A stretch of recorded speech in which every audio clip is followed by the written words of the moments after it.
Well, welcome everyone. Happy Wednesday. I am so glad that you are joining us today. And I'm going to give everyone just a few minutes here just to jump on. And if you are jumping on, let me know where you are tuning in from. Leave me a comment. And if you're catching this on the replay, use hashtag replay so I'll know that. And also let me know where you are tuning in from. We love to know where everyone comes from. And so if you'll be doing that, that's great. Let me check over here. It looks like we are streaming live now on Facebook, on LinkedIn, and YouTube. So we are good to go. I want to say, though, if you're joining me on Facebook, it's real important that you go to StreamYard.com/Facebook and give Facebook permission to share your name. Otherwise, if you leave us a comment, it's just going to say Facebook user and we will not know who you are. So real important, go to StreamYard.com Facebook and give Facebook permission to talk to us. So, all right, now if you are new to me and I am new to you, let me introduce myself. My name is Beverly Smith.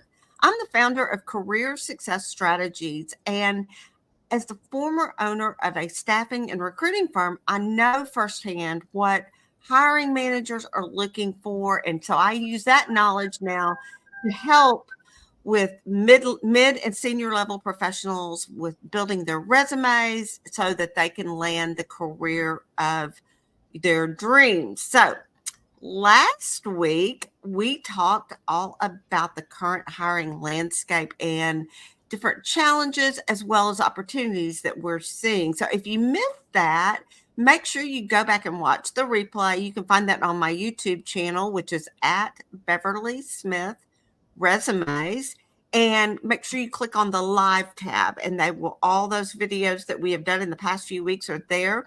But the most recent one was done with my friend Adrian Dominguez, and it was really a great informative session, and I'm sure you don't want to miss out on that. But today I am super excited to introduce my special guest and my friend Bethany Wallace. And today she is going to share with us her perspective on the importance of soft skills within the workplace and also tell us how we can demonstrate soft skills on the actual resume. So let me tell you a little bit about Bethany. She partners with mission-minded organizations to build better workplaces through soft skill solutions. And that includes soft skill training and train the trainer sessions for leaders. Additionally, Bethany also serves as a stateside missionary with Wycliffe Bible translators, and that's just so exciting. She's going to tell us a little bit about that in just a second. Bethany enjoys presenting at talent and acquisition conferences for organizations, and she loves guesting on podcasts and webinars and, of course, live streams like ours. She has contributed to job boards and publications, including Higher Ed Jobs, Lenza, College Recruiter, Forbes, and Glassdoor. Bethany's also published 4 books, and she manages her own blog and podcast devoted to gratitude. She has served in higher ed for over 12 years, and she also has experience in content management and nonprofit leadership. Bethany earned her Master's of Arts degree in English at Arkansas Tech University and a Bachelor of Arts degree at Lyon College. Bethany, as I said before we jump into talking about soft skills, would you briefly tell us a little bit about your work at Wycliffe and what it means to serve as a stateside missionary? I think the common association with missionaries is that it's someone who works overseas or moves away to a foreign country. So tell us a little bit more about your work there. Sure. Thanks for having me. I'm glad to be able to talk to everybody and share some things that hopefully will help today with resumes. And yeah, I started serving with Wycliffe in June of this year. And so I've been running my business for 7.5 years, and I just felt like God was leading me in a different direction. So I said yes to that. And The stateside missionary part of Wycliffe, we do have people overseas in all sorts of locations, wherever Bible translation needs exist. The stateside part, it really is to support what's going on overseas, but also to provide sort of just critical organizational support. Because when you have a large organization and lots of missionaries serving under that umbrella, they have all kinds of things that pop up. And we have people who do things like serve as pilots, everything from that to scripture translators and consultants. So what I do as a stateside missionary is basically going to be like chaplain care for missionaries. So helping people when they come in to sort of assess their spiritual hardiness or resilience, and then doing any coaching that needs to be done to help them kind of boost their faith or get a really good foundation. And that could be for people going overseas or people staying stateside. So I'm very excited about doing it. I love it already, and I'm excited to keep going with Wycliffe. Awesome. Well, thank you for sharing about that. And I think I will have some information for people if y'all want to know a little bit more about Wycliffe and what Bethany does over there, that we will post later on here in the comments. So let's just jump on in. You have just, as I said in my post, you are the queen of soft skills. I hear you talk on this topic a lot, and I'm really excited to bring you in. And before we dive into the resume aspect, I really want you to tell us a little bit more about what the difference is between soft skills and hard skills, and just kind of make that differentiator for us. Sure. So I'm not sure that soft skills is really the best term, and people argue about this all the time within the world of work and careers, but ultimately I don't really care what it's called. It's just a thing that you need. And so basically soft skills are interpersonal skills. And those are not things that you just wake up and have, although some people have certainly more strength in different areas than others. But soft skills can be a combination of talent and ability. And that's where I think it's a common misconception that if I'm not naturally good at communicating, I'm never going to be good at communicating, so I'm not even going to try. And you can actually teach soft skills, and you can train people to improve their soft skills. And as an individual, you can improve your own soft skills. So that's just encouragement to anybody who feels like they lack that in that area. And then hard skills, on the other hand, are things that definitely don't require interaction. So they're not interpersonal. And usually they relate to job tasks. So things like computer skills, any sort of software, hardware, typing, business management, which, although that I think that combines some soft skill too, because you can't manage people without some soft skills. So those sorts of like hard technical or industry specific skills would fall under hard skills. Your soft skills are going to be with you no matter where you go, no matter what industry you serve in. If you're doing a career change, which I know a lot of people, especially like a lot of people in education, have been transitioning to other fields. And so those soft skills are really your money to sell yourself to employers, because they know that even if you lack industry knowledge, or let's say you want to move into banking, maybe you've never worked in a bank, but if you can deal with people well and resolve conflict and work on teams and all those things, which you can definitely do if you've worked with people because you've had to do those things. That's really your selling point, I feel. Okay. Very good. Very good. Well, tell me, how should a job seeker incorporate soft skills into a resume, or should they incorporate them at all? I definitely think they should be incorporated. The only time I would say don't mention them on your resume is if you really feel like you don't have a lot of strength in soft skills, because you don't ever want to put something on your resume that is a lie or boosting yourself up in a way that is just dishonest. Right. But most people possess some strength in the area of soft skills. And so your job as a job seeker is to figure out where your strengths lie with your soft skills, and then figure out how to put those out there on your resume. So usually what I tell people to do is to never just list soft skills like words. They're not just catchphrases and keywords that your search engine optimization for your applicant tracking Mhm. system is looking for. Although, I mean, that could maybe help you, but it's not going to tell a real person who reviews your resume, which is where it will eventually land, even if it gets through the ATS. When it lands with a real person, they don't just want to see great communication skills, competent at conflict resolution. Well, but how do they know that? So you have to quantify and qualify that just like you do all the other bullet points on your resume. So you're Very going to good. have to share examples, or I usually say for people, like, look at the job posting of job that you're applying for, or a potential job posting, even if you know you're going to apply within a certain realm, the same type of job over and over. Look at a job posting for that kind of role and look for the keywords of the soft skills, and you might compare that with like a list of top soft skills. Find those keywords, and then you pick out what are the top, let's say it lists like 5. Well, Mhm. which 3 do you excel at the most? And can you share a specific time when you excelled, or an accomplishment that's linked to those soft skills? Mm. And that's what you put in your resume.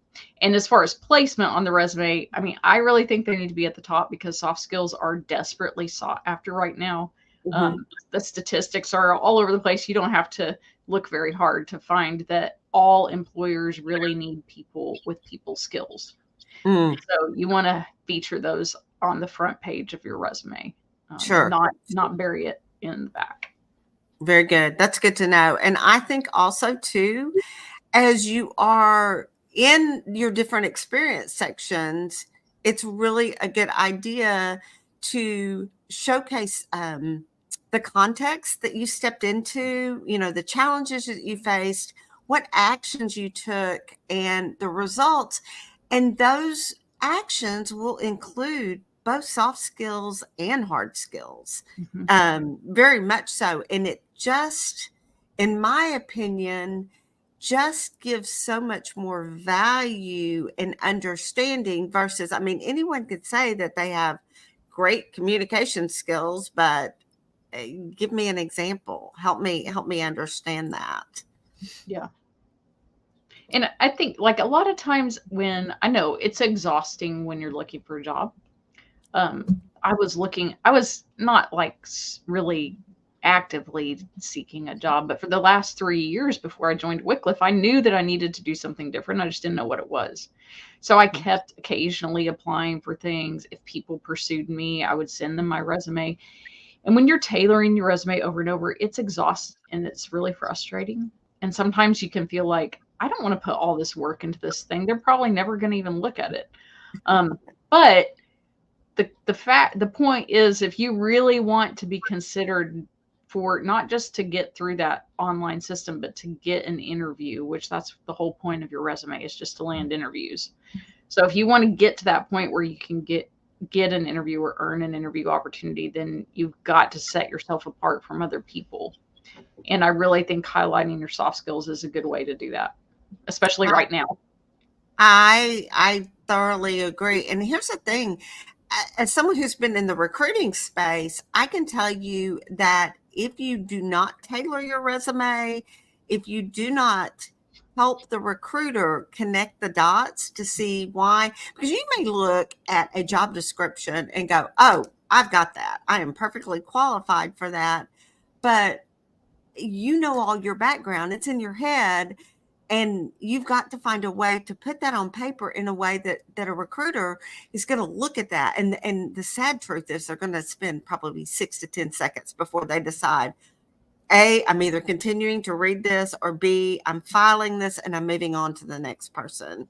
So taking the time to tailoring it and pulling out the right soft skills that are relevant for that position is going to be perfectly worth it. And honestly, I feel like, and I know you coach people on interviewing, but I feel like going through that process versus just having the bullet points of responsible for this, this, and this really helps prepare a job seeker more for an interview process. What do you think on that? Yeah, I definitely agree. That's why I mean, I don't do resume writing for people anymore, but when I did do that, that's why I really don't believe in just writing a resume for someone. I think it Mm-hmm. needs to be collaborative. And I Mm-hmm. want to teach people how to highlight their own strengths because in the future, if you stay in the world of work, no matter what field you're in, you really should update your resume at least once a year Mm-hmm. or anytime you have a major change. Um, and it's a working document. And do you really want to pay someone hundreds of dollars every time that it's updated? Probably not. Although I've had clients before who are like, I don't want to touch this thing. Please just help me. But I think most people benefit from learning at least some basics about how to um, brand themselves through their resumes, really. Sure. Sure. And even if you do update or tweak your own resume, just for professional reasons, not that you're looking for a job, it does make it a lot easier for you and your resume writer down the road when you go, okay, I need to make a transition to a different industry or something like that. Another thing, that we recommend, and I'm kind of probably getting off on a little bit of a tangent, but I think it's a fabulous idea to do some reflection every month or so and reflect back on and keep a journal of those experiences and what you did and how, just actually the how you accomplished something.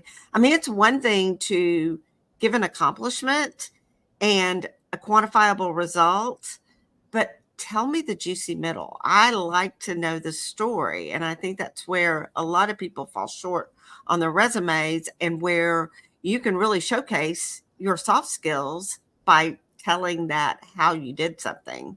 Yeah. And so often it's easy to overlook our own accomplishments because, like you said, we know ourselves. And also, I think we almost like take ourselves for granted sometimes in our careers. It's like surreal when you have someone, sometimes when people are reading my bio, like if I'm speaking, it feels like I'm listening to them talk about somebody else. Mhm. And I know I did all that stuff, but it's like, oh, yeah, I don't think of myself that way. And I think our resume can be a little bit like that, where, Yeah. but we need to get into our own stuff and remember all the things we've done. And yeah, keeping a journal about that kind of stuff is great. Because another thing that happens too is a lot of us as job seekers, if we put our resumes on the back burner for years because we are happy in our careers and we're not worried about changing and we don't think we'll ever need it, then when you try to pull up like 10 or 15 years worth of experience and Mhm. remember what, not just what you did, but how you did it or how Right. well you did it is really difficult for people. And keeping Absolutely. track of even those little statistics and stuff can be so helpful along the way so that 10 years down the road, you're not like, I have no idea how much I improved it. I know I made a difference, but I don't know how much, you know? It's so true. It's so true. David Ball says this is great advice. David, thank you. Thank you. Yeah, I agree. It's just extremely helpful. And I can tell you too, from having done the same position after 20 plus years, I found myself being invited to boards and things like that. And all of a sudden I had to have a resume and I was like, I've owned my own business. I don't even know where to start. So this is one of the reasons I want to help other people so much, to be able to prepare for that. Because even when you own your own business, having something professionally done that can showcase what you've done, because you may want to join professional organizations. So I want to move on because I think we could go back and forth on this subject for another 15 minutes. But what I want to know, are there soft skills that shouldn't be mentioned on a resume? And what does that look like? And what are your thoughts there? Um, I would just say, like, back to the idea of dumping all the keywords for all the top soft skills is a really bad idea. Mhm. So Those are the ones that shouldn't be mentioned, is anything that is not really relevant to the position. Because like critical thinking is a soft skill, Mm-hmm. which is tied in with decision making and problem solving. But if you're going to be in a role where really you're, let's just say that you are facing clients or customers all the time, and you're not going to be asked to make a lot of decisions, then maybe focus on the people aspect more, like communication, um, and customer service, and like the things that are directly relevant to your role. And that's Mm-hmm. where it's like you have to do this kind of dance in between your own list of strengths and soft skills and then what the employer wants, and try to marry those where you're finding like, okay, they're asking for these 5. I really am not strong in one of those at all. Well, don't put it on your resume then. Like pick out the ones where that you're strong in, that you can think of an accomplishment, add those to your resume. And then when you go into the interview, focus on highlighting your soft skill strengths also in the interview, because um, you can always quickly acquire a hard skill. Mm-hmm. And through a little bit of training, there's so much online training. Hard skills are just a lot easier to learn and to learn quickly. Soft skills Right. you can improve on, but it takes more time and it's more in depth. And the employer knows that. And they probably don't want to spend a lot of money to have to train you. So you want to highlight only your soft skill strengths on your resume and in Right. the interview, not the weaknesses.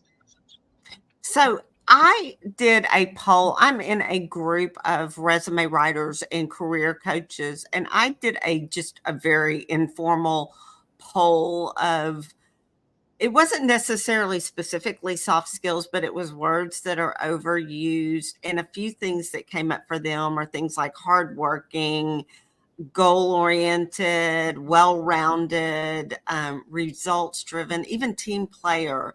And I think a lot of times these things can come across as too generic and maybe a little bit subjective. And it's real important, as you've been saying, to be able to demonstrate what you've done. And honestly, I think when I think of things like hardworking, you're probably not going to see that in a job description anyway. Um, there was another one that I came across recently called, that they said that they were punctual, and I'm like, well, shouldn't you be punctual anyway? I mean, do we really want to tout that as a strength? And yes, granted, I know that there are a lot of people that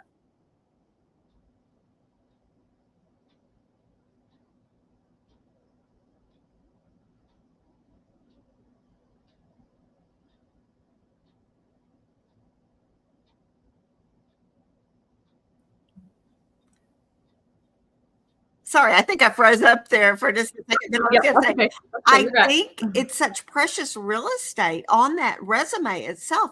You've got, depending on how long you've been working, you've got 1 or 2 pages to get your points across, that you don't want to waste it with things that are really generic Sure. and like you said, not relevant. I mean, don't pick the ones, and don't pick the ones that you'd have to exaggerate to make it to be true, like you said.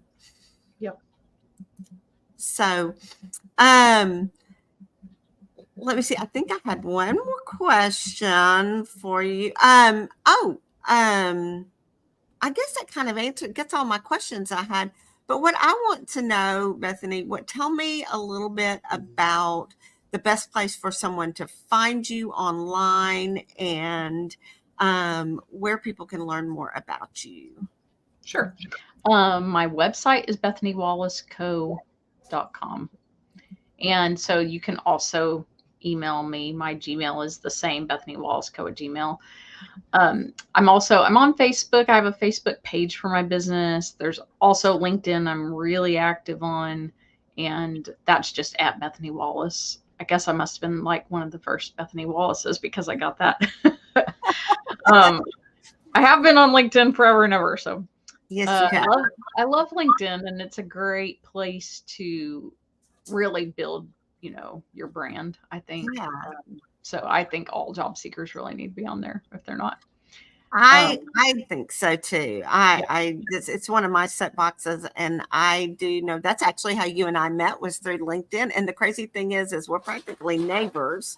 But um, yes, it's such a great platform. And what I would add to that is, even if you are not looking for a job, it's a great way to build up your current company, to open new doors and opportunities for your current company, or maybe things for you on the side, such as speaking gigs, being on podcasts, different things like that. So definitely, you don't want to wait until you're looking for a job to spend time on LinkedIn, for Yeah. sure. And the Um, networking opportunities are just so invaluable. I mean, really, I've used LinkedIn more for networking than for job seeking. Although mhm, it is a good place to find job postings, but I think the networking has been more valuable to me.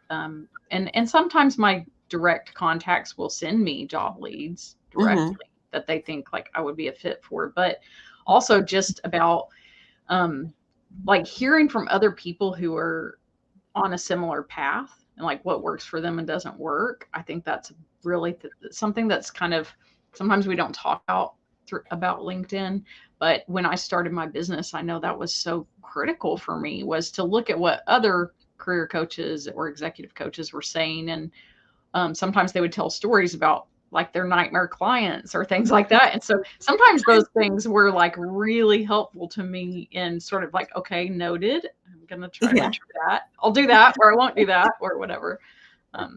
So yeah, definitely. I think it's kind of like they say, the time to work on your resume or create your LinkedIn profile is before you ever think you need it.